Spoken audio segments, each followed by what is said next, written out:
Well, injectables are substances that we inject into the skin or the muscles of the face. And really, over my training, I've gotten the opportunity to become not only an injector, but a trainer for a couple of the biggest companies in the market.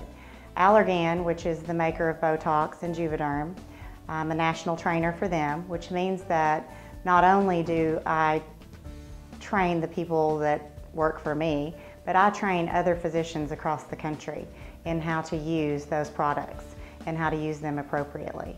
And I was recently named as a national trainer for Sculptra Aesthetic as well, which is a volumizing, revolumizing filler that we use.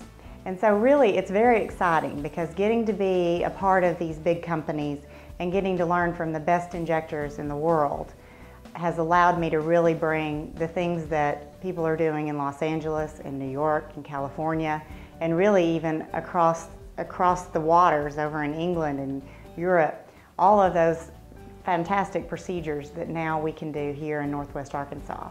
And what's so interesting is that no longer do we really look at someone's face and just fill a line or try to erase a certain crease.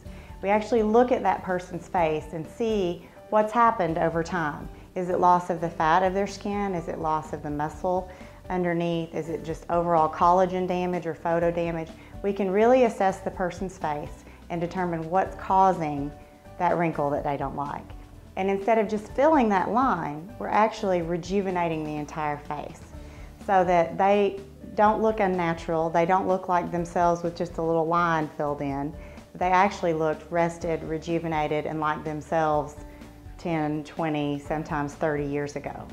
So it's an overall approach that now we've learned from all of these masters that I think I'm now bringing to Northwest Arkansas.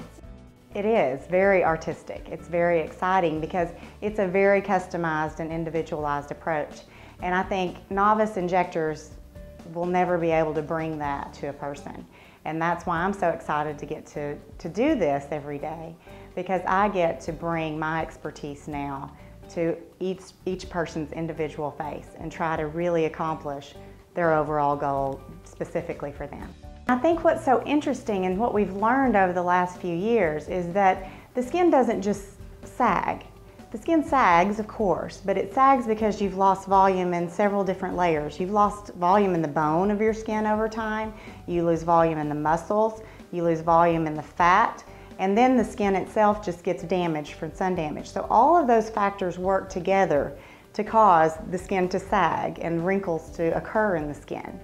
And so now we know the basis for that, and instead of just stretching and lifting, which many times in the past made people look really pulled funny, made them not look like themselves, now we can make the person look like they did truly 20 or 30 years ago without taking away their personality or their ability to move their face or their ability to have facial expression. So by putting volume back where volume is lost, you're creating an extremely natural look. Well, I think really anyone. Lots of young people these days, even in their 20s and 30s, are starting to use Botox for wrinkle prevention. The lines between the eyes and around the eyes and the forehead can start very early, just from concentrating and studying and those kinds of things. And so early on, those very mild things can really make a big difference. But later on, later 30s, 40s, 50s, even up into 60s and 70s now, women are very concerned about continuing to look their best. And so now we can really customize that with all of these different modalities that we have to really address what's caused the problem and how can we alleviate it.